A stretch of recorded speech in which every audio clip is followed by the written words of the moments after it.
A ciência do bom viver. Capítulo 20. Higiene geral. Parte 1. O conhecimento de que o homem deve ser um templo para Deus, uma morada para a revelação de sua glória, deve ser o mais alto incentivo ao cuidado e desenvolvimento de nossas faculdades físicas, terrível e maravilhosamente. O Criador tem atuado na estrutura humana e nos ordena que a estudamos para compreender suas necessidades e fazermos nossa parte em preservá-la de dano e contaminação. A circulação do sangue. Para termos boa saúde, é necessário que tenhamos bom sangue, pois este é a corrente da vida. Ele prepara os desgastes e nutre o corpo. Quando provido dos devidos elementos de alimentação e purificado e vitalizado pelo contato com o ar puro, leva a cada parte do organismo vida e vigor.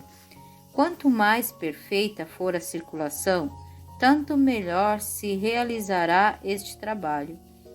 A cada pulsação do coração, o sangue deve fazer rápida e facilmente seu caminho a todas as partes do corpo. Sua circulação não deve ser estorvada por vestuários ou cintas apertadas, nem por deficiente agasalho dos membros, seja o que for, que prejudique a circulação. Força o sangue a voltar aos órgãos vitais, congestionando-os, dor de cabeça, tosse, palpitação ou indigestão, e muitas vezes o resultado. A respiração. Para possuir bom sangue, é preciso respirar bem, plena e profunda expiração de ar puro que encha os pulmões de oxigênio, purifica o sangue. Isso comunica-lhe uma cor viva, enviando-o como uma corrente vitalizadora a todas as partes do corpo. Uma boa respiração acalma os nervos, estimula o apetite e melhora a digestão, o que conduz a um sono profundo e restaurador. Deve-se conceder aos pulmões a maior liberdade possível. Sua capacidade se desenvolve pela liberdade de ação. Diminui se eles são constrangidos e comprimidos.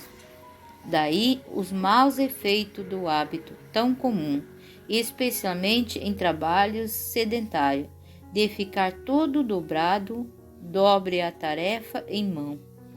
E nessa postura é impossível respirar profundamente. A respiração superficial torna-se em breve um hábito e os pulmões perdem a capacidade de expansão idêntico, efeito e produzido por acessórios de roupas apertadas. Não se proporciona assim espaço suficiente à parte inferior do peito. Os músculos abdominais, destinados a auxiliar na respiração, não desempenham plenamente seu papel e os pulmões são restringidos em sua ação. Assim é recebida uma deficiência provisão de oxigênio. O sangue se move lentamente. Os resíduos, matérias venenosas que deveria ser expelida nas exalações dos pulmões são retidos e o sangue se torna impuro. Não somente os pulmões, mas o estômago, o fígado e o cérebro são afetados. A pele se torna pálida e retarda a digestão e o coração fica deprimido e o cérebro nublado. Os pensamentos ficam confusos e baixas sombras sobre o espírito, todo o organismo se torna deprimido, inativo e especialmente suscetível à doença. Os pulmões estão continuamente expelindo impurezas. Necessitam-se a todo instante abastecidos de ar puro. O ar contaminado não proporciona a necessidade provisão de oxigênio e o sangue passa ao cérebro e aos outros órgãos sem o elemento vitalizador. Daí a necessidade de perfeita ventilação. Viver em aposentos fechados, mal arejados, onde o ar é sem vida e viciado, enfraquecido todo o organismo. Este se torna particularmente sensível à influência do frio e uma leve exposição leva à doença. E o fato de viverem muitos fechados dentro de casa que faz muitas mulheres pálidas e fracas. Respiram o mesmo ar repetidamente até que ele se carrega de venenosos elementos, expelidos pelos pulmões e pelos poros, e assim as impurezas são novamente levadas ao sangue. Ventilação e luz solar. Na construção de edifício, seja para fins públicos, seja para morada, deve-se tomar providência quando a boa ventilação e a abundância de luz. As igrejas e salas de aula são muitas vezes deficientes a este respeito.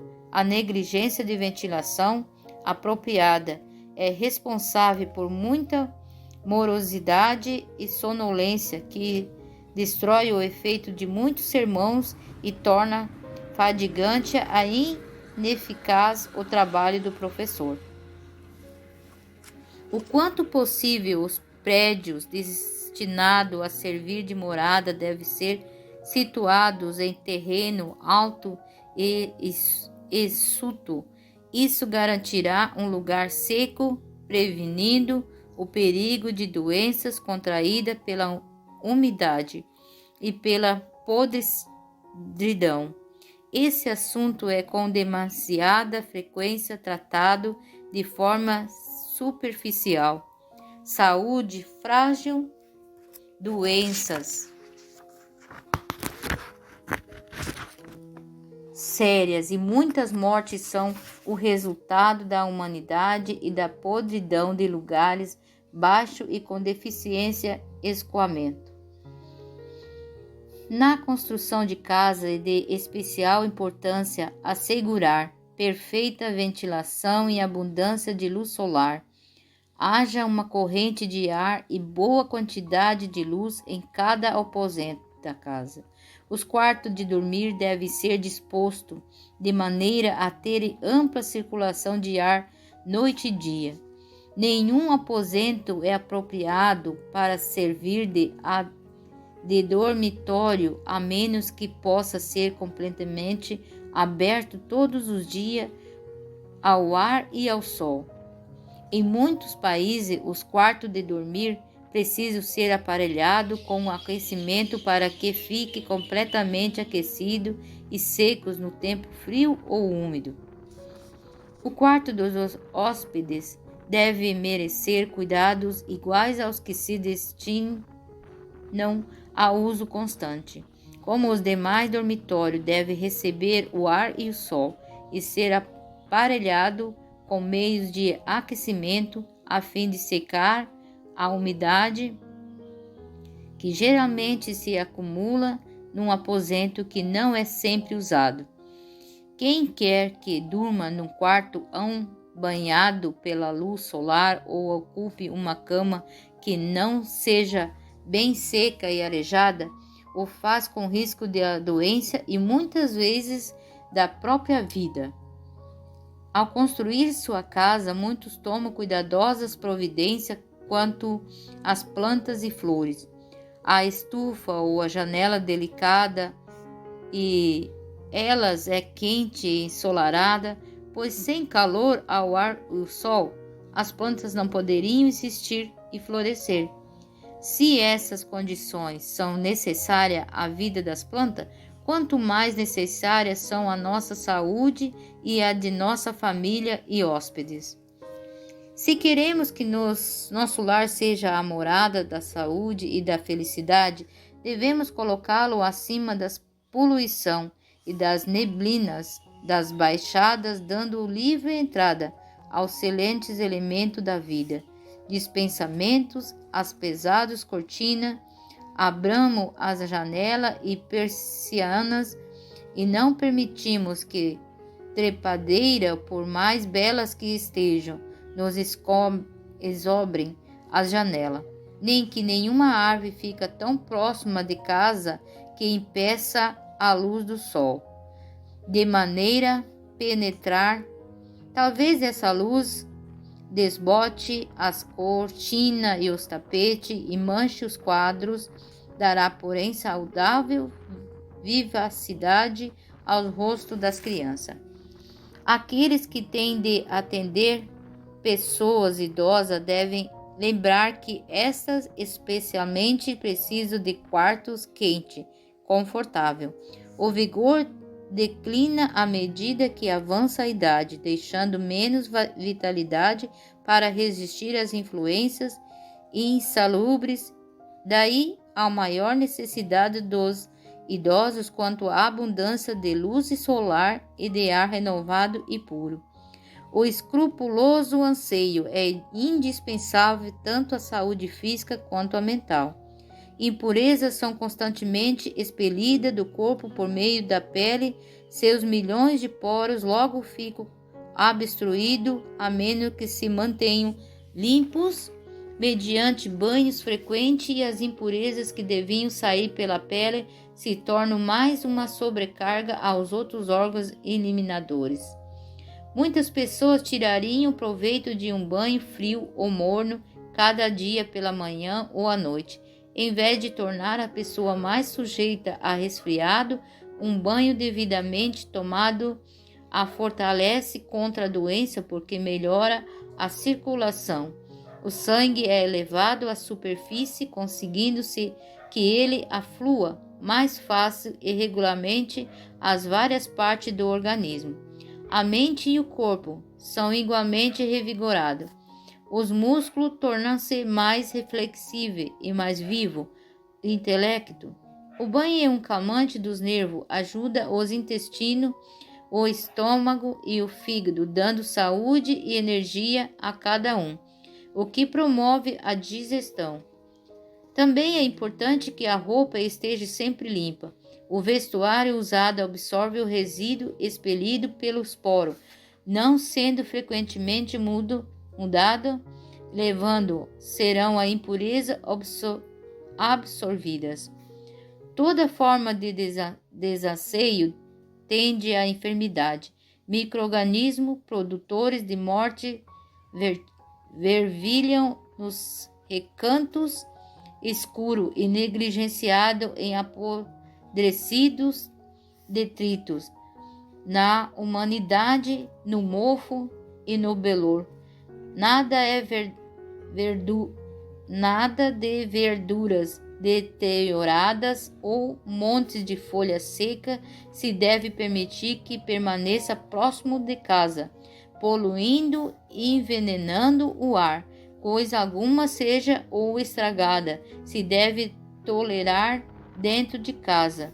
Em vilas e cidades consideradas perfeitamente salubres, tem-se verificado que muitas epidemias de febre se têm organizado, de matéria em decomposição.